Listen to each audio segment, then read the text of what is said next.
Halo everyone, Hai. Alvin's here. Jadi hari ini gue udah kedatangan teman gue Ray. Hai Silakan semua. perkenalkan diri. Aku Ray semua, apa kabar? Aku adalah temannya Alvin yang kebetulan adalah seorang voice actor. Jadi kita di sini mau bincang-bincang soal industri voice acting sendiri karena menurut gue industrinya tuh interesting karena nggak banyak yang ngobrolin juga sampai sekarang. Jadi kita coba menggali lebih dalam dengan sumbernya yang emang udah di industrinya. Jadi kalau yang kalian belum tahu, Ray, track record Anda pernah ngerjain project apa aja yang interesting? Aduh, apa ya? Aku kebetulan ngisi beberapa hal. Biasanya aku ngerjain buat iklan. Kayak iklan-iklan seperti apa ya? Kok lupa. Grab? Apa? Oh ya, Grab ada sempet Honda dulu sempet awal-awal aku start dari iklan Honda. Sekarang lagi ada iklan Telkomsel yang lagi tayang paling. Ya tapi kalau nggak iklan biasanya aku juga ngelakuin coba dubbing juga, ngelakuin audiobook juga. Semua yang berhubungan sama rekaman sama suara biasa aku coba kerjain.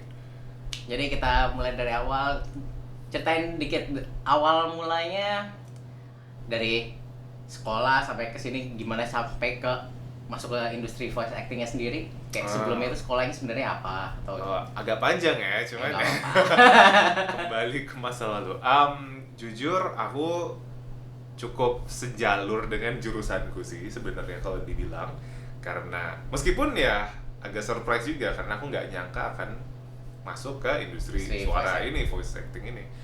Karena dulu aku kebetulan memang belajarnya komunikasi, aku kuliahnya di situ ya seperti orang komunikasi kan belajar bagaimana berkomunikasi, gimana caranya ngobrol dan lain-lain.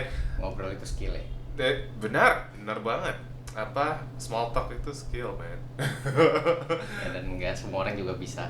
Itu kayaknya 4 tahun aku belajar di kampus, aku dapetin gimana caranya basa-basi. Skill basa-basi. Susah Tapi kayaknya loh. skill basa-basi itu sendiri juga lintas kerjaan nggak sih? Kayaknya mau apapun kerjaan semua lu butuh kerjaan basa-basi. bisa, bener-bener, karena kemampuan untuk berkomunikasi dan kayak bisa connect sama orang itu yang paling susah kan. Nah, terus tapi dari situ aku sebenarnya pernah kerja di advertising agency di mana aku backgroundku visual, aku backgroundku art. Jadi aku nggak ada Orang tua juga art. kebetulan memang darah seninya ada juga. Jadi kayak backgroundku tuh selalu berhubungan sama bikin ilustrasi, bikin desain, Photoshop, edit video dan lain-lain. Jadi kayak nggak ada tuh hubungannya sama suara sama sekali. Nah, tapi pas aku di agency itu, karena waktu itu aku memang art juga, ya ada tuh momen-momennya di mana kayak ada yang namanya copywriter kan, dia yang nulis ngetik-ngetik, bikin skrip. Dia kayak, Ray coba bantu ini dong, bikin guide buat suaranya dong. Kayak, oke, ya udah, ayo let's go gitu. Aku kan ya ayo aja, nggak juga waktu itu. Terus ya udah rekam juga. Jadi agak ngerti, voice over tuh kayak gini, industri suara tuh agak kayak begitu ya ternyata ya. Cuman kan aku waktu itu sibuk, aku mesti kerja di agency yang Masih ada pekerjaan utamanya. Notabene jam kerjanya juga cukup killer juga, jadi ya Sebenarnya kalau di agensi kerjaan utama lo itu jadi di bagian apanya? itu kreatif kok aku. Jadi aku lebih art. Kayak art directingnya gitu atau? Jadi lebih ya kayak tadi bikin storyboard, bikin desain, ngedit videonya, ngedit ngekat iklannya. Contohnya Palu Gada. Palu Gada. Bikin spanduk waktu itu atau buat yang buat jualan, pokoknya yang grafisnya lah. Yang berhubungan dengan art lah ya. Benar. Makanya jadi agak banting setir banget ketika aku mau ujung-ujungnya memilih ke industri suara ini. Nah, cuman dari situ ngerasa kayak oke, seru juga. Cuman karena jam kerjanya tidak memungkinkan ya di hold dulu. Ya nggak aku pursue, jadinya nggak aku kejar karena ya sibuk. Agency biasa pulangnya juga udah malam kayak, dan biasa take kalau voice over dan voice acting gini tuh memang take-nya juga jam kerja biasanya. Jadi ya makan industrinya ya aku nggak bisa cuti kan. Nggak bisa cuti terus dong kalau untuk anak-anak yang agensi pasti ngerti. betul banget. Jadi kayak jam kerjanya udah full, nggak bisa nih ngambil sampingan si voice over ini. Ya udah, jadi dari situ ya udah, itu waktu berlalu dan pandemi mulai waktu itu. Kebetulan aku resign waktu itu, pandemi aku resign. Dan di momen itu ya mikirnya karena ada urusan keluarga aku resign ya taunya gabut nggak tiba-tiba semua stop nggak ada apa-apa ya aku bingung dong aku ngapain.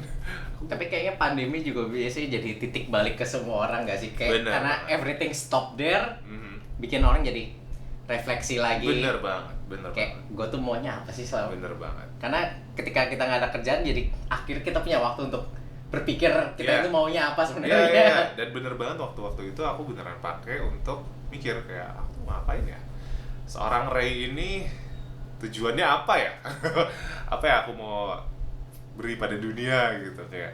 Dan aku akan coba waktu itu, jadi aku iseng aja, aku dengan udah deh aku iseng coba ngupload konten-konten berhubungan sama voiceover karena waktu itu kebetulan aku mau coba upgrade skill voiceoverku kayak bisa di upgrade dikit ya udah aku ngupload lah sehari satu sehari berubah jadi seminggu berubah jadi sebulan berubah menjadi 6 bulan. Dan di situ di momennya kayak aku udah posting 6 bulan terus-terusan, kayaknya seriusin aja deh, beneran jadiin karir deh. Ya 6 bulan kayak bukan waktu main-main Iya, sih. makanya jadi kayak soalnya waktu itu iseng-iseng aja, cuma ngupload doang, tapi kayak diseriusin lebih baik deh Kuncinya saatnya. konsistensi sih ya. Nah terus 6 jadi bulan. iya, jadi di situ aku waktu itu memutuskan untuk balik lagi ke Jakarta karena waktu itu pas pandemi aku balik ke Bali. iya karena keluarga aku pindah ke Bali kan, jadi kayak Oh jadi awalnya keluarga tuh dari Jakarta sebenarnya. nggak di Bandung. Oh Bandung. Kayak aku pindah-pindah cuman memutuskan balik ke Jakarta dan thank God banget ya pintunya dibukain pelan-pelan.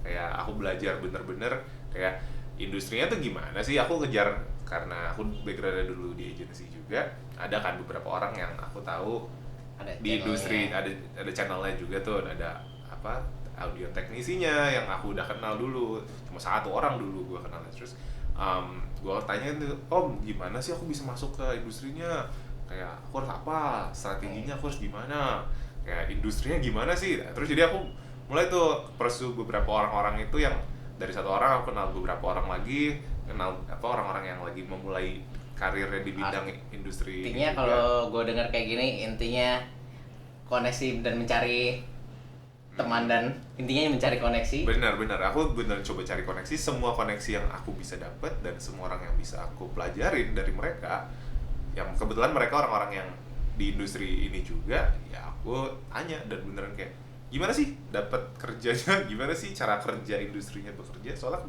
kebetulan industrinya juga cukup tertutup dan nggak semua orang tahu dan lebih ke banyak yang nggak tahu, cuman oh ya orang pasti ada yang ngerjain itu, cuman masuknya lewat mana. Iya. Nah itu yang orang banyak nggak tahu di mananya, harus kenal siapa dulu untuk bisa masuk gitu. Nah aku kebetulan cukup bersyukur juga karena waktu itu aku sempat ada menang challenge, VO challenge juga, yang itu kebetulan yang sama si Mas Bimo juga tuh, yang Bimo gitu ketemu, sempat ada di mentorin dikit, jadi kayak ya pelan-pelan itu dari ada link-link yang terbentuk dari situ, kayak oh ini ternyata industrinya, oh begini cara Jadi kerjanya. kadang ikut lomba atau VO challenge itu bukan ngincar hadiahnya, tapi mungkin Ilmunya sebenarnya lebih penting sih, men. Ya tergantung ya, kalau tergantung tiap orang prioritasnya bounty hunter beda. atau Ya kalau emang saat itu cuma pengen tahu aja ya hadiah doang sih ya oke lah, tapi kalau pengen terus-terusan di industrinya ya sebenarnya justru malah ilmunya, koneksi yang koneksinya terbentuk juga waktu dari lomba itu yang lebih penting. benar gitu. Jadi pelan-pelan pintunya kebuka dengan aku stay di sini, dan karena satu hal yang aku beneran fokus itu, aku nggak menerima job-job lain Jadi yang benar-benar nggak berhubungan sama voiceover. artinya benar-benar nge-strict diri sendiri untuk Aku ngambil beneran jobnya. ngebatasin kayak oke, aku mau coba fokus di industri ini banget. Aku pengen jadi, targetku adalah gimana secepat mungkin aku bisa jadi aku bisa dikenal di industri ini, aku bisa masuk di industri ini. Kalau aku mesti nyobanya fokusnya kepecah sama yang lain-lain, karena aku dulu kan bisa ilustrasi, aku bisa ngerjain yang lain-lain juga, jadi kayak Yang kebanyakan bisanya. nah jadi kayak kalau aku sembari nyambi Jadinya susah buat ngerjain yang lain, fokusku jadi kepecah juga dan jadinya susah buat improve di satu halnya itu.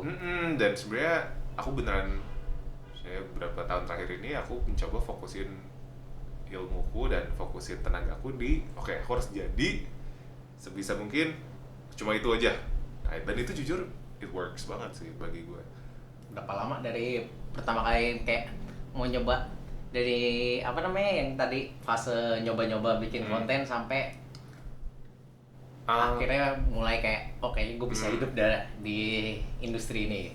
Kalau jujur gue itu 2 tahun lalu, hitungannya 2021 itu mulai ngupload awal tahun mulai ngupload. Tahun lalu mulai ada job, mulai ada studio job gitu ya. Dan ya sampai sekarang aku juga belum menganggap diriku jago atau gimana, soalnya aku pun masih belajar sampai sekarang. Aku juga masih tiap kali ada kelas yang gue bisa improve, of course ambil investasi juga hitungannya kan. Kayak selalu ada hal yang bisa dipelajarin, karena problemnya itu kalau kita udah ngerasa gue udah oke kok, itu yang bahaya sih. Kita Itu yang bahaya. langsung bikin kita bakal stuck di situ juga kan. Kayak sama aja kayak fotografi kan, kalau kita udah ngerasa kayak gue kayaknya dijagoin, pasti biasanya fotonya jadinya gitu-gitu aja, nggak bakal ada yang benar you stop improving kan. malah kan kalau ada yang bilang mending gagal karena nyoba sesuatu yang baru daripada stuck di tempat kan. Bener banget. Oke, jadi ya jangan berhenti belajar aja sih. Selalu ada yang bisa dipelajarin sih. Ya aku coba untuk kalau diriku sendiri, karena aku semuanya harus berhubungan sama suara nih. Gimana aku bisa kayak misalkan bahasa Inggris, aku waktu itu ikut kelas bahasa Inggris. Biar improve pronunciation, improve cara ngomong. Biar jadi British. Biar British ya. Terus atau kalau enggak, aku sempet coba ikut kelas kayak untuk dubbing gitu. Jadi gimana sistemnya, gimana sih skill dubbing itu di improve, atau buat belajar audiobook, gimana sih cara bacain audiobook, atau nyanyi bahkan kayak gimana sih supaya pernafasan pakai diafragma gitu kan. Dibilang kalau penyanyi pakai diafragma biar sustainnya, biar endurance-nya tuh lama gitu. Jadi kayak ada banyak banget yang bisa dipelajarin sih.